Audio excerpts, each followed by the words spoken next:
जय भीम, नमो बुद्ध। तो आज हम एक वीर पुरुष की सच्ची कहानी सुनने जा रहे हैं।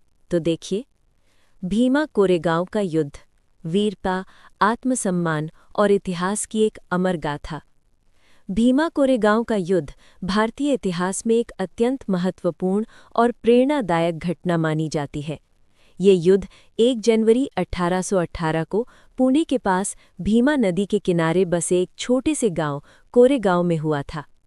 ये युद्ध केवल 2 सेनाओं का टकराव नहीं था, बल्कि सामाजिक अन्याय, आत्मसम्मान और वीरता का प्रतीक बन गया। उस समय महाराष्ट्र में पेशवाओं का शासन था।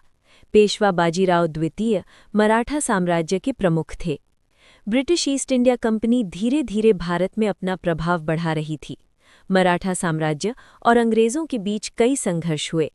ये युद्ध 1817-1818 के तीसरे एंग्लो-मराठा युद्ध के दौरान हुआ था। पुणे की ओर बढ़ते हुए ब्रिटिश सेना की एक छोटी टुकड़ी भीमा नदी के किनारे स्थित कोरेगांव में रुकी। इस टुकड़ी का नेतृत्व कैप्टन फ्रांसिस टॉन्टन कर रहे थे। इस सेना में लगभग 500 से 800 सैनिक थे, जिनमें से अधिकांश महार समुदाय के थे। ये सैनिक अनुशासित, वीर और युद्ध कला में कुशल थे। दूसरी ओर पेशवा बाजीराव द्वितीय की सेना संख्या में कहीं अधिक थी। उनकी सेना में घुड़सवार, पैदल सेना और तोपखाने सहित लगभग 20,000 से 30,000 सैनिक थे। पेशवा को लगा कि ब्रिटिश सेना की इस छोटी टुकड़ी को आसानी से हराया जा सकता है। 1 जनवरी 1818 की सुबह पेशवा की सेना ने कोरेगांव पर हमला कर दिया। ब्रिटिश सेना ने गांव के घरों, दीवारों के पीछे और महत्वपूर्ण स्थानों पर रक्षात्मक स्थिति ले ली। भीमा नदी के कारण पीछे हटना कठिन था, इसलिए सैनिकों को अंत तक लड़ना पड़ा। युद्ध अत्यंत भयंकर था।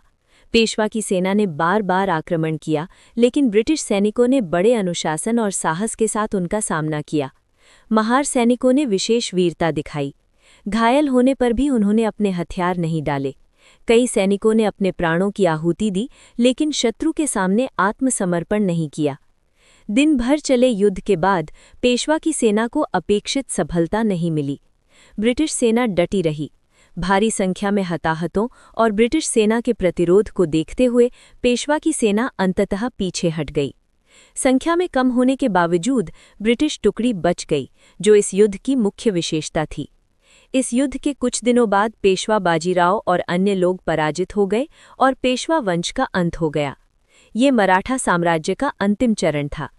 अंग्रेज़ों ने कोरेगांव में एक विजय स्तंभ बनवाया, जिस पर युद्ध में शहीद हुए सैनिकों के नाम अंकित थे। इस स्तंभ पर आज भी कई महार सैनिकों के नाम देखे जा सकते हैं। भीमा कोरेगांव का युद्ध विशेष रूप से दलित समुदाय के लिए आत्मसम्मान का प्रतीक माना जाता है।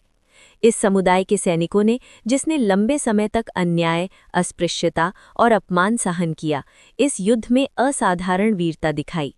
इसलिए ये युद्ध सामाजिक इतिहास में बहुत महत्वपूर्ण बन गया, क्योंकि डॉक्टर बाबा साहेब अम्बेडकर ने इस युद्ध के महत्व को अंकित किया। उन्होंने विजय स्तंभ का दर्शन किया और इस वीरतापूर्ण कथा को एक नया सामाजिक अर्थ दिया।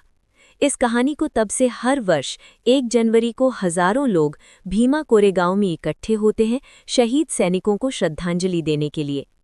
आज भी भीमा कोरेगांव की लड़ाई को न केवल एक युद्ध माना जाता है, बल्कि अन्याय के खिलाफ खड़े होने, आत्मसम्मान बनाए रखने और बहादुरी से लड़ने का प्रतीक माना जाता है।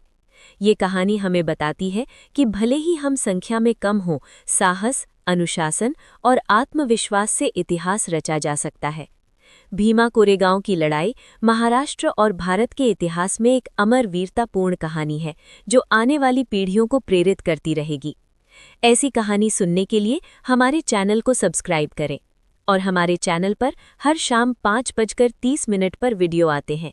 इसमें तथागत गौतम बुद्ध का चरित्र दिखाई जाती है, लेकिन वीडियो सभी को देखना चाहिए। धन्यवाद।